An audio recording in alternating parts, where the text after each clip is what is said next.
Guys, coba tebak, video ini aku rekam pakai apa?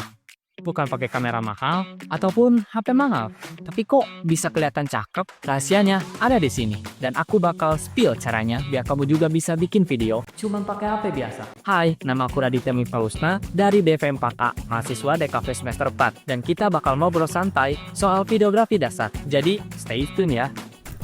Jadi, videografi itu apa sih?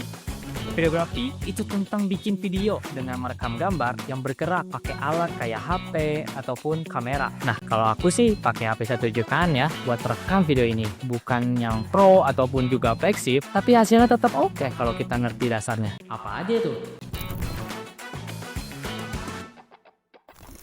Ini penting banget bro, segitiga exposure itu kayak trio yang ngatur cahaya masuk ke kamera. Ada ISO, aperture, sama shutter speed.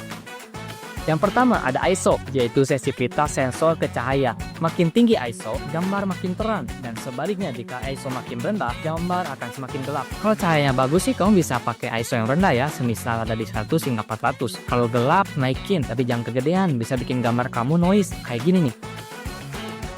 Selanjutnya ada aperture, yaitu lubang LED di lensa yang ngatur banyaknya cahaya yang masuk. Biasanya ditulis pakai F number kayak F/28 atau F/16. Angka F-nya kecil, contoh F.18 artinya lubang pada lensa menjadi besar dan cahaya yang masuk itu banyak, bikin gambarmu juga menjadi terang dan menciptakan efek background blur pada objek ataupun subjek yang disebut juga bokeh. Cocok untuk potret. Lalu sebaliknya angkanya F besar, contoh F16 artinya lubang pada lensa menjadi lebih kecil dan cahaya yang masuk menjadi sedikit. Fokusnya yang luas bagus banget buat ambil landscape. Yang terakhir, shutter speed, yaitu kecepatan ranah kamera yang mana makin rendahnya settingan shutternya, semisal di 1/30 akan semakin terang, dan sebaliknya jika settingan shutternya tinggi semisal di 1/500, gambarnya semakin lebih gelap. Untuk kalian yang mau merekam momen yang cepat banget, kayak semisal balapan mobil, kalian bisa menggunakan shutter di semisal 1/1000 detik agar detail yang ditangkap itu lebih jelas. Lalu jika kalian mau mengambil objek dengan efek motion blur, bisa menggunakan shutter semisal ada di 1/30, bagus banget buat efek gerakan terlihat cepat. Di HP biasanya aperture itu gak bisa diatur manual, tapi ISO sama shutter speed bisa dimainin di mode pro yang ada di aplikasi kamera kalian. Jadi coba kalian atur-atur deh biar exposure-nya itu bisa pas gitu. Resolusi atau ukuran gambar video kayak 720p, 1080p, 2K ataupun 4K, semakin besar resolusi gambarnya, detail yang ditangkap itu semakin tajam, tapi file yang dihasilkan juga semakin besar juga. Buat medsos atau sekedar story aja, 1080p juga udah cukup banget. Kalau untuk 4K, bagus banget deh kalau buat kamu yang suka proyek-proyek besar yang memang butuh detail banget tuh gambar.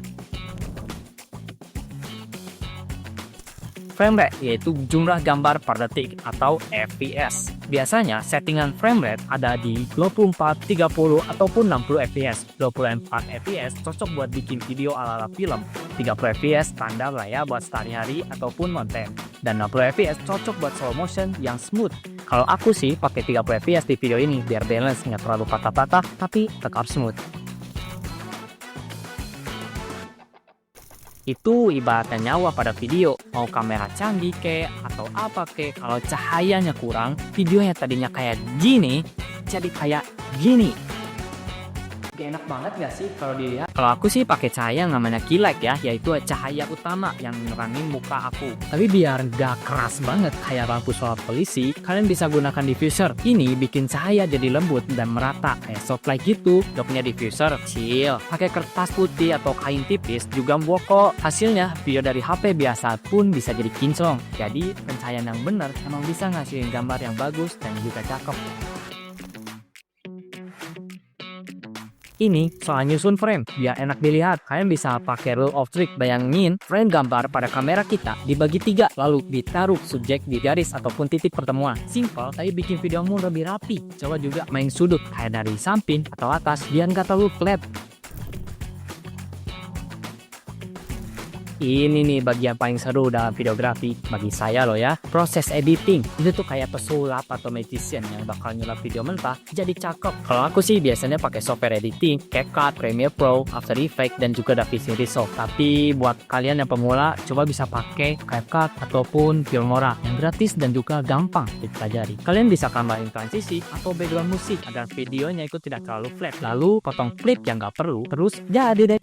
Oke, itu tadi adalah dasar videografi versi saya. Semoga kalian tercerahkan dan pengen coba bikin video pakai HP sendiri. Tapi bro, videografi itu nggak cuma sampai sini. Masih ada teknik pengambilan gambar, view angle, sampai pergerakan kamera. Sayangnya, waktu kita di video ini udah habis. Jadi mungkin kita bisa lanjut video berikutnya ya. Di Gizmo Art, kita juga bakal bahas karya-karya viral dan konten rame di Indonesia. Jadi stay tune ya, jangan lupa subscribe, nyalain notif, dan makasih udah nonton. Nah, sampai jumpa.